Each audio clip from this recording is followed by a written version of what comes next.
La mirada de los conquistadores, Luis Millones Santa Gadea.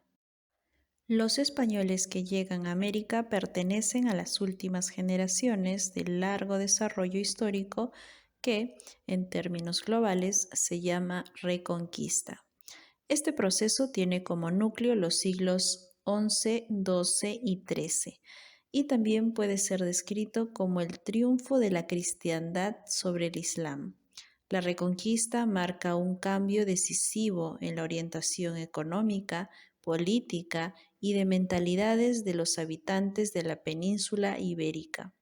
En adelante, la visión del otro siempre estará enmarcada dentro de la dicotomía hispanos, musulmanes o cristianos, paganos que se muestran de manera notable en las descripciones del siglo XVI referidas a las civilizaciones de Mesoamérica y los Andes. Conviene recalcar esta percepción porque la denominación de edificios, súbditos y personal noble estará definida por el vocabulario conocido en el enfrentamiento con las taifas o reinos islámicos. Además, dado que el conflicto político-militar está teñido por las diferentes religiones, para los cristianos, todo lo que no estaba en su doctrina pertenecía naturalmente a Satanás, lo que es un lugar común en la historia de las religiones, demonizar a los dioses de los enemigos. Un nuevo lenguaje. Una situación histórica que describe esta nueva visión es relatada por el cronista Miguel de Estete, uno de los 25 acompañantes, 15 jinetes, 10 arcabuceros, un sacerdote y algunos indios, de Hernando Pizarro, hermano del gobernador Francisco Pizarro. Fueron todos ellos a saquear el santuario costeño de Pachacamac, tarea sugerida por el Inca Atahualpa ante la exigencia de los europeos para conseguir metales preciosos.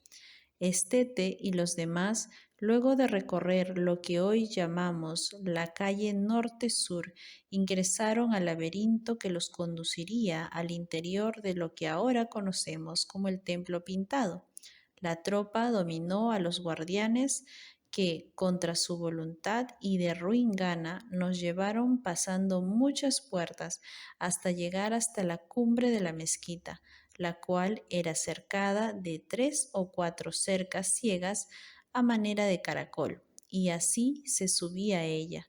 Por cierto, para fortalezas fuertes eran más a propósito que para templos del demonio.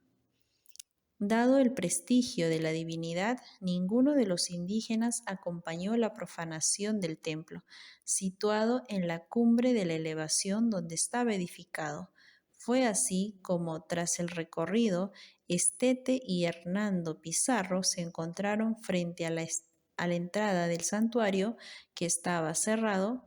Esta puerta era tejida de diversas cosas, de corales y turquesas, y cristales y otras cosas. Finalmente que ella se abrió y según la puerta era curiosa, así tuvimos por cierto que había ser lo de adentro, lo cual fue muy al revés y bien pareció ser aposento del diablo, que siempre se aposenta en lugares sucios. Es interesante comprobar la desilusión del cronista al asumir que tras una portada tan bella encontraría algo que a su juicio no correspondería a sus expectativas. Es probable que los restos de los sacrificios en honor a Pachacamac hayan sido los causantes del no muy buen olor que desató el asco de nuestro informante. Por otra parte, las representaciones de Cristo, vírgenes, santos, ángeles, etc., a las que estaban acostumbrados los españoles eran personajes caucásicos dibujados o esculpidos con cuerpos humanos, con las proporciones y características que los dotaban de belleza y majestuosidad en la mayoría de los casos. Por el contrario, la imagen del demonio que había heredado de la cultura clásica era un ser compuesto por partes del cuerpo humano al que se sumaba, reemplazando la cabeza, el torso, los miembros, los que correspondían a diferentes animales. De ahí que la figura más generalizada del demonio fuera la del sátiro greco-latino, es decir, un ser con medio cuerpo humano y la otra parte inferior de animal, de piernas y pezuñas de macho cabrío, a veces, o bien con cola y pezuñas de caballo. Los sátiros son criaturas agrestes y alegremente bestiales. En algunos casos, la percepción andina en el periodo incaico coincidía con la que llegó de España. Así, por ejemplo, la serpiente, cualquiera que sea su representación, es asociada con la tentación del paraíso terrenal y, por tanto, con la insidia de Luzbel, que causó la desgracia de los seres humanos a raíz del pecado original. Génesis 3, 1, 13. La serpiente no tuvo mejor suerte en los Andes. Si echamos una mirada al documento de Huarochirí, en el combate entre Pariacaca y Guayayo Carhuincho, los dioses que se disputaban el respeto de los humanos, este último hizo salir una enorme serpiente de 2 cabezas llamada Amaru, pero Pariacaca le clavó un bastón de oro en el centro de su lomo y la convirtió en piedra. En el relato de Estete no hay referencia a figuras de animales divinizados, pero aparecen en varios otros textos. Uno de los cronistas a los que se aprecia por veraz nos dice que los sacerdotes de los indígenas se comunicaban con el demonio, lo que era no otra cosa que perdición para sus almas. Y así en el templo muy principal de Pachacamac tenía una zorra en grande estimación, lo cual adoraban. Más aún, el agustino Antonio de la Calancha nos refuerza la importancia de este animal en el culto de Pachacamac, al explicar que una de sus ofrendas requeridas era el sacrificio de zorras al ídolo. El cronista hace un despliegue de cultura al justificar este ritual. No se juzgará por barbaridad el matar a las zorras cuando nuestros antiguos ofrecían un asno al dios Baco, como dice Plinio, y a la diosa Ceres una puerca, como advierte Ovidio. A pesar de las distancias físicas y cronológicas, en el Templo Viejo de Pachacamac se ha registrado animales de origen amazónico como el guacamayo, cuya importancia como animal divinizado o por lo menos con validez sobrenatural sobrevive hasta nuestros días. No es raro entonces que sus restos se hagan presentes en Pachacamac, lo que además nos habla de la larga jornada de los peregrinos que acudían al templo en busca de su calidad de oráculo para resolver el futuro de sus empresas, aventuras y su propia vida. Un ave recurrente en la información sobre Pachacamac es el gallinazo. Se presume que era usado para sacrificar víctimas humanas, inmovilizadas para que sus movimientos no espantasen al ocasional verdugo. Con toda seguridad se han registrado restos del Coragips atratus, gallinazo de cabeza negra, y de Catartes aura j, gallinazo de cabeza roja. El de cabeza negra suele ser atrevido, incluso hoy se desplaza sin problemas en las zonas empobrecidas de la capital, y como carroñero no vacila en picotear animales muertos. Tenemos la información de que era un ave semidoméstica para los servidores del santuario, que incluso lo alimentaban con anchovetas. Una clara muestra de su rol en la historia incaica es el dibujo de Guamán Poma, en el que se muestra a una persona castigada en una cárcel donde la devoran los animales. El gallinazo está parado sobre su cabeza y se apresta a devorarle los ojos. Las excavaciones en el templo viejo de Pachacamac dan cuenta de su presencia, así como la iconografía de la costa norte.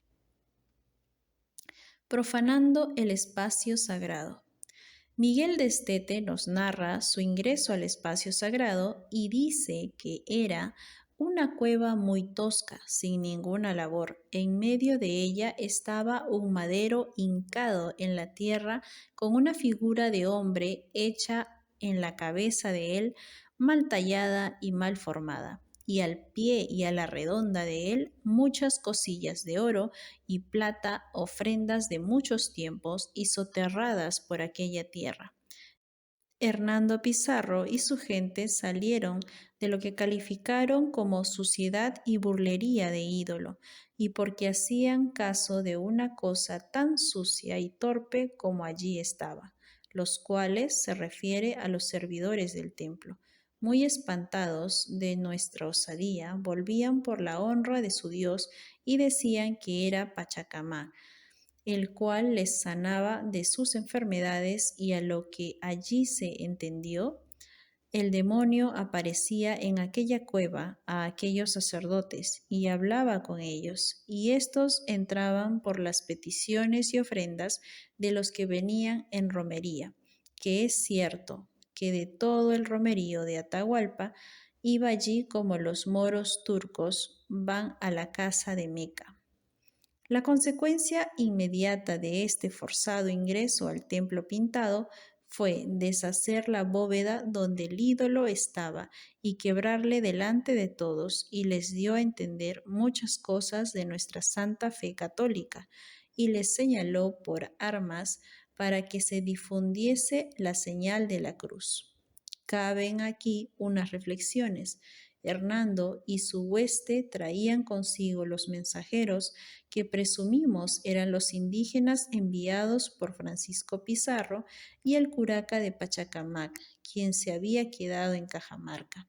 El curaca había llegado poco antes a ver a Atahualpa con el sacerdote mayor del santuario. Los dos fueron cuestionados por Atahualpa y el sacerdote fue encadenado. El curaca, que algunas crónicas llaman Taurichumpi, fue obligado a enviar mensajeros. Francisco sumó otros de su confianza para que facilitasen a Hernando el saqueo de Pachacamac. No sabemos si alguno de los acompañantes indígenas de la tropa española fuese capaz de ser un buen traductor con respecto a las necesidades y propósitos de los españoles. No era necesario hablar mucho. El temor que producían las armas, 10 arcabuceros y los caballos, así como las exigencias notorias de los invasores, hacían innecesario un intercambio de ideas. Sin embargo, la concesión a España del dominio de América, enfatizada por las bulas alejandrinas, se sustentaba en el cumplimiento de las exigencias de la Iglesia. Era obligatorio cristianizar a los naturales. Nada más representativo de este mandato legal que el testamento de Isabel de la Católica. Nuestra principal intención, al tiempo que los suplicamos al Papa Alejandro VI, de buena memoria, que nos hizo la dicha concesión de procurar inducir y traer los pueblos de ellas y los convertir a nuestra fe católica, y enviar a las dichas islas y tierra firme prelados y religiosos, clérigos y otras personas devotas y temerosas de Dios, para instruir los vecinos y moradores de ellas a la fe católica, y los doctrinar y enseñar buenas costumbres, según más largamente en las letras de la dicha concesión se contiene.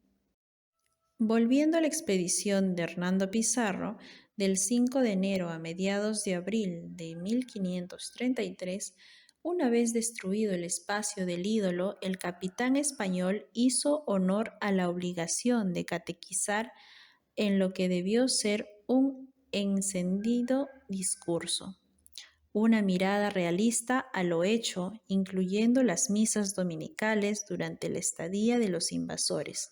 Nos dice más cerca del desconcierto indígena frente a una lengua incomprensible que explicaba misterios de la fe cristiana, también incomprensibles, por lo menos en esas circunstancias.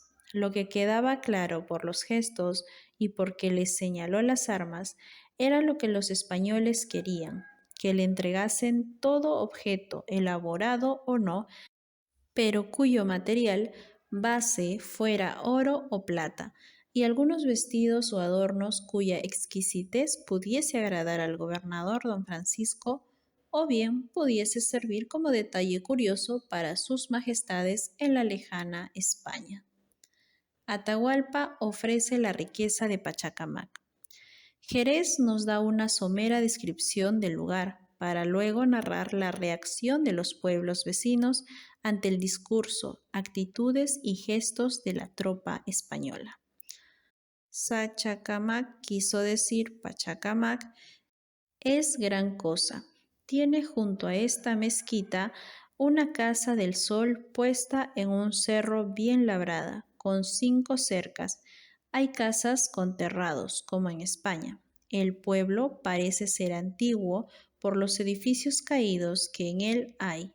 Lo más de la cerca está caído. El principal de él se llama Taurichumbi.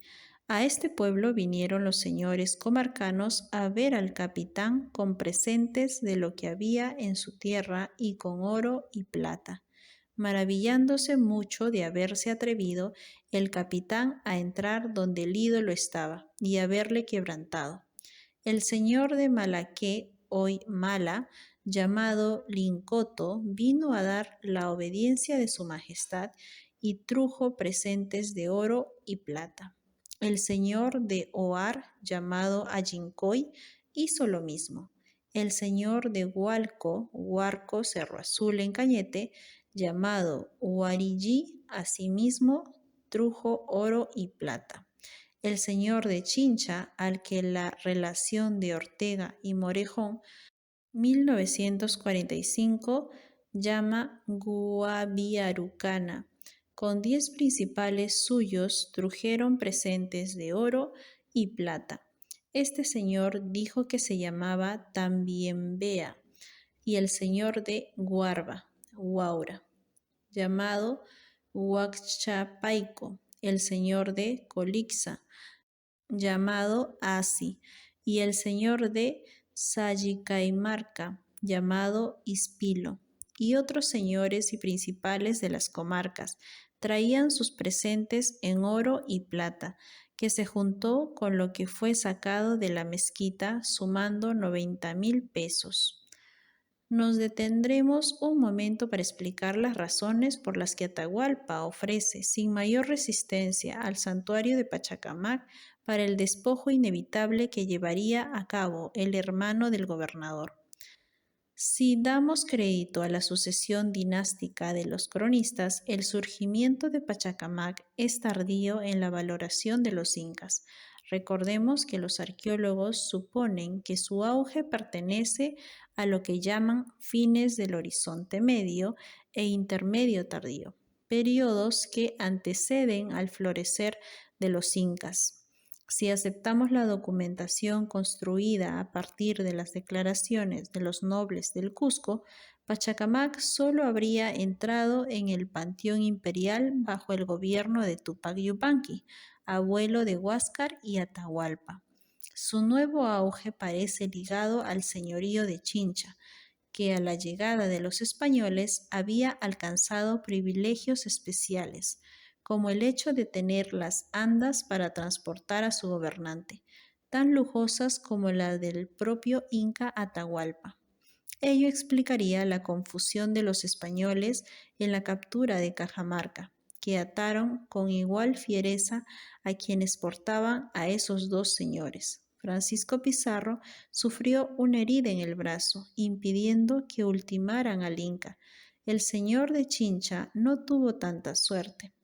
Hay que reconocer que Pachacamac tiene un ingreso mucho más poético en el campo de los mitos que las razones económicas reforzadas en la historia por la habilidad comercial y el desarrollo naviero de los chinchanos, puesto al descubierto por la historia y la arqueología. Dice Hernando de Santillán en su relación escrita en 1563 que Topa Inga Tupac Yupanqui habló en el vientre de su madre y dijo que el hacedor de la tierra estaba en las yungas, en el valle de Ichma. Sin ese rebuscamiento, pero también con tintes sobrenaturales, otros cronistas reafirman la propuesta de Santillán al explicar el respeto al dios de la costa porque el mismo Inca habló con el demonio que estaba en el ídolo de Pachacamac y que le oyó cómo era el hacedor del mundo, y otros desatinos que no pongo por no convenir, y que el Inca le suplicó le avisase con qué servicio sería más honrado, y que respondió que le sacrificasen mucha carne humana y de ovejas, llamas. Lo dicho por el cronista podría haber sido confirmado por los hallazgos de Max Hulle, quien enfatiza el hecho de que son muy pocos los santuarios provinciales que gozan el privilegio de llevar a cabo sacrificios humanos, que en este caso nos asegura el arqueólogo, fueron mujeres jóvenes a los que se identifica por la forma en que estaba arreglado su cabello. Tenemos otra versión de la asimilación de Pachacamac al Olimpo de los incas, pero esta vez se le sitúa bajo el gobierno de Huayna Cápac. El santuario costeño invitó al inca a visitarlo, prometiéndoles grandezas, y luego de hablar a solas, Pachacamac se vio beneficiado con nuevos edificios y mucha riqueza. Nada de lo dicho debió impresionar a Atahualpa. Tampoco parece haber tomado en cuenta la disputa entre el Sol y Pachacamac, recogida por Calancha, y en las letras anuas de 1617 de los jesuitas. Los relatos son versiones coincidentes, aunque de diferente extensión, que narran la creación y destrucción de sucesivas humanidades, lo que nos deja la impresión de que dos dioses con el mismo poder están compitiendo sobre cuál de ellos será el que finalmente llegue a crear la humanidad presente. Si volvemos a la historia dinástica oficial, vale la pena recordar que el Inca Atahualpa fue capturado luego de una larga guerra contra su medio hermano Huáscar, al que ya tenía prisionero cuando aparecieron los europeos. Su viaje triunfal fue interrumpido por su captura en Cajamarca, cuando, en su camino al Cusco, iba premiando a sus aliados y castigando a quienes favorecieron a su rival, lo que incluía los centros ceremoniales que gozaban de prestigio de ser oráculos. Fue así como destruyó el templo de Apo Catequil en Huamachuco, por haber pronosticado el triunfo de Huáscar, lo que podía ser indicativo de lo que planeaba hacer con Pachacamac. Vale la pena introducir aquí el diálogo que a través de sus intérpretes sostuvieron el Inca y Francisco Pizarro. Atahualpa, dirigiéndose a los servidores de Pachacamac que estaban en Cajamarca, yo con este hermano de Apo, se refiere a Pizarro, y dadle todo el tesoro que tenéis en Pachacamac, ídolo que si yo he mandado en buhío de oro, vosotros podéis henchir. 2. Que ese Pachacamac vuestro no es Dios, y aunque lo sea, cuanto más no lo es. Cuando le tradujeron el mensaje a Pizarro, éste se extrañó y a su vez preguntó por qué Atahualpa no consideraba a Pachacamac como Dios. El Inca respondió porque era mentiroso. Ampliando su comentario, Atahualpa dijo: Has de saber, señor, que estando mi padre Huayna Cápac malo, enfermo, en Quito, le envió a preguntar a Pachacamac qué haría para su salud y dijo que le sacasen al sol y sacándole murió. Huáscar, mi hermano, le envió a preguntar que quién había de vencer, yo o él, y dijo que él, y vencí yo. Es difícil saber si la percepción de Atahualpa era compartida por la nobleza incaica, que en esos momentos estaba dividida por la guerra y por las distancias entre Quito y Cusco. Sin embargo, algo nos dice que si bien la aceptación de la condición divina de Pachacamac no llegó a ser total, aún en la gente que rodeaba al Inca tenía sus devotos. Tanto es así que Chalicuchima, también nombrado Chalcuchimac, antes de ser quemado vivo por orden de Francisco Pizarro, rechazó la oferta de perdón si aceptaba ser bautizado y murió invocando a Pachacamac. No recuerdo que ninguno de los cronistas haga mención detallada de las islas que están frente al santuario de Pachacamac. Es imposible no verlas. No son pequeñas. Su superficie total es de 31,20 hectáreas y apenas están separadas de la costa por algo menos de 2 kilómetros. Incluso los 3 islotes que las circulan se pueden apreciar sin esforzar la vista. Se ubican a unos 3 kilómetros de la desembocadura del río Lurín y tampoco están lejos de la capital limeña, alrededor de 30 kilómetros. La mayor parte de las islas repite el nombre de Pachacamac. La otra se le conoce como San Francisco o Peñón de Pachacamac. Como todas las islas de la costa del Pacífico peruano, se le ha explotado desde un principio por su condición guanera, es decir, como depósito de las deyecciones de las muchas aves marinas que anidan en ellas. Mencionaremos algunas: piquero, pingüino, guanay y muchas más. Los pescadores artesanales nos recuerdan que sus presas más buscadas son el pejerrey, la lorna y la cabinza. No faltan mamíferos marinos como la nutria o gato marino, que suele ser retratada en los frisos de la costa precolombina del norte, y el lobo de mar. Algunos años después de la primera oleada de conquistadores, el clero se fijó con detenimiento en las islas, al darse cuenta que formaban parte del complejo religioso de todo santuario costeño. Nos interesa el reporte de Cristóbal de Albornoz, en el que menciona cuidadosamente las islas de los pueblos visitados, especificando con la palabra huaca de carácter sobrenatural que le adjudica a alguna de ellas. Tal es el caso de Urpihuachac. Es una isla huaca de los pescadores de Chincha. Decía ser mujer de Pachacamac.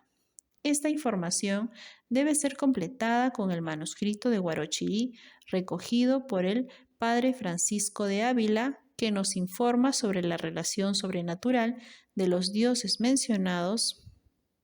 En síntesis, se trata de la diosa Huaca, Cabillaca, que era virgen y bella y por tanto cortejada por los otros dioses, entre ellos Cunirraya Huiracocha.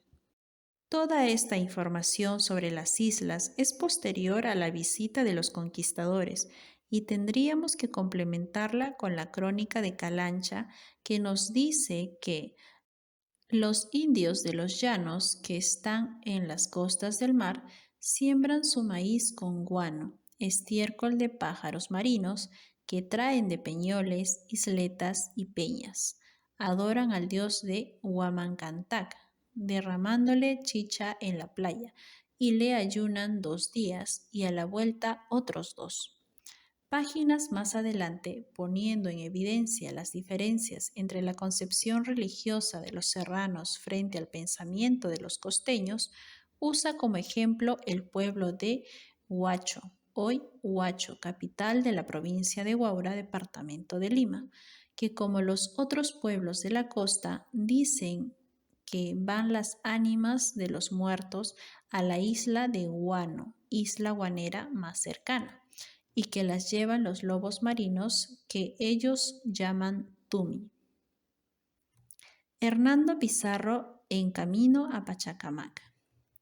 Hernando Pizarro había pasado rápidamente por la Sierra Central y descendió a la costa por Paramonga, para luego hacer su última parada en Armatambo, antes de llegar a Pachacamac y cumplir con el encargo de su hermano Francisco. Debía saquear la mezquita de Pachacamac. Hernando da cifras distintas sobre el número de sus huestes: 20 de a caballo y 10 o 12 peones. que luego debe reducir cuando decide entrar a Huamachuco.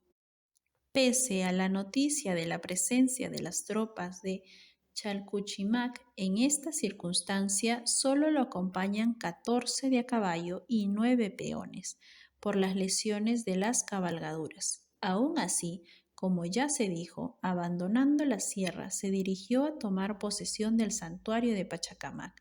Su relato a los señores oidores de la Audiencia Real de Santo Domingo es muy corto y pretende abarcar desde su llegada al territorio peruano hasta su viaje a España para hacer relación a su majestad. Eso explica la escasez de noticias sobre Pachacamac.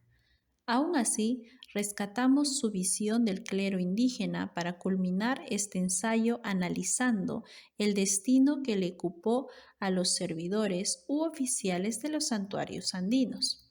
En la escueta relación de don Hernando, Pachacamac es descrita así. Este pueblo de la mezquita es de muy grandes cercanos y corrales. Fuera de ella está otro cercado grande, que por una puerta se sirve a la mezquita. En este cercado están las casas de las mujeres, que dice ser mujeres del diablo, y aquí están los silos, donde están guardados los depósitos de oro.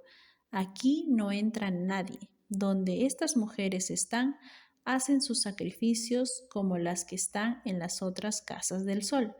Para entrar al primer patio de la mezquita han de ayunar 20 días. Para subir al patio de arriba han de haber ayunado un año. En este patio de arriba suele estar el obispo. Cuando suben algunos mensajeros de caciques que han ayunado su año a pedir al Dios que les dé maíz y buenos temporales, hallan el obispo cubierto la cabeza y sentado.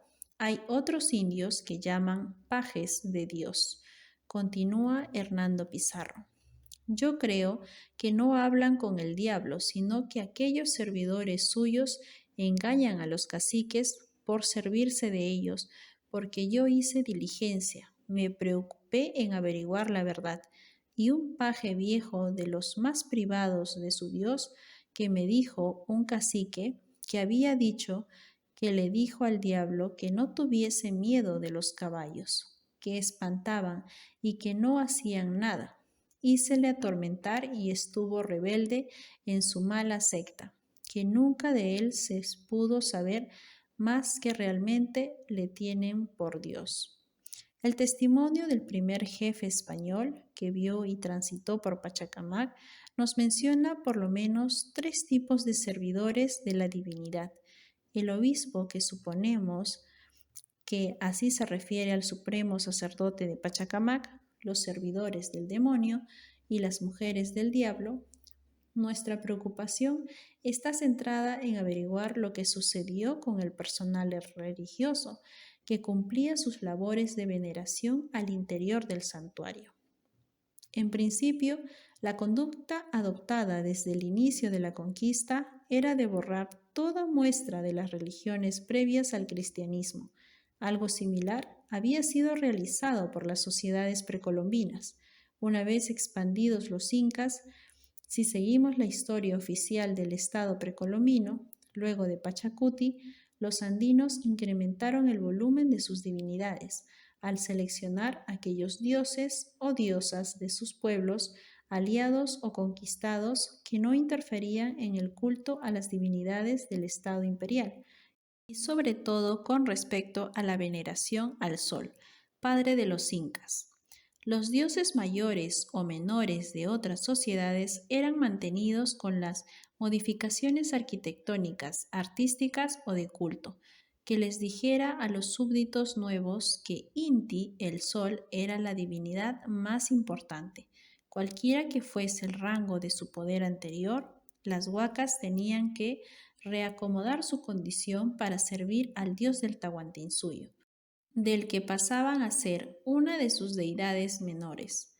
Este principio de asimilación de las culturas cuyo liderazgo asumían hizo posible que muchos de sus santuarios, por ejemplo el de Apo Catequil en Huamachuco o el de Pachacamac, mantuviesen sus propios obispos o supremos sacerdotes. Si bien Huamachuco fue destruido por Atahualpa, como se dijo líneas arriba, en Pachacamac Hernando nos da cuenta de que el santuario seguía en funciones, al tiempo que nos confirma que servidoras y pajes estaban en actividad cuando llegó la hueste española.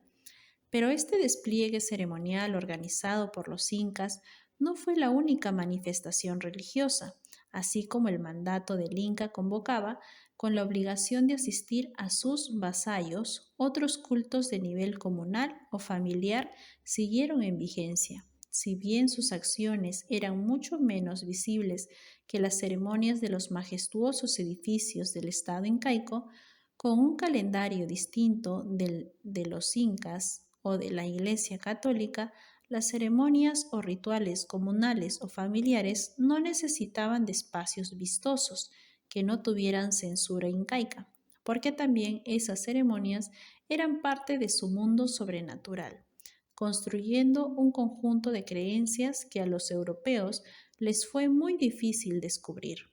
La persecución de la religión oficial del Estado incaico fue inmediata. Así lo hizo Hernando, colocando una cruz sobre el antiguo templo precolombino.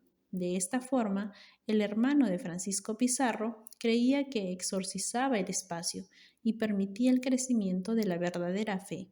A los sacerdotes del Dios derrotado se les persiguió implacablemente, en primer lugar para que revelaran el lugar donde se escondían las ofrendas, presumiblemente en oro y plata, que habían dejado devotos del lugar y peregrinos.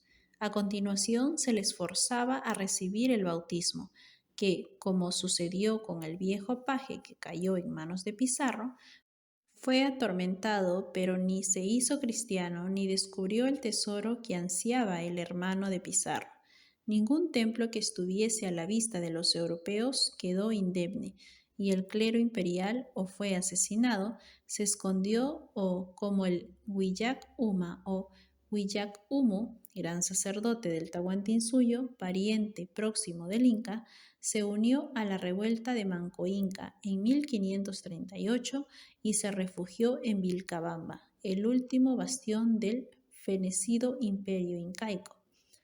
Lo que quedó oculto a la vista de los europeos fue el culto familiar y popular, administrado por un especialista religioso y protegido por los curacas o jefes comunales.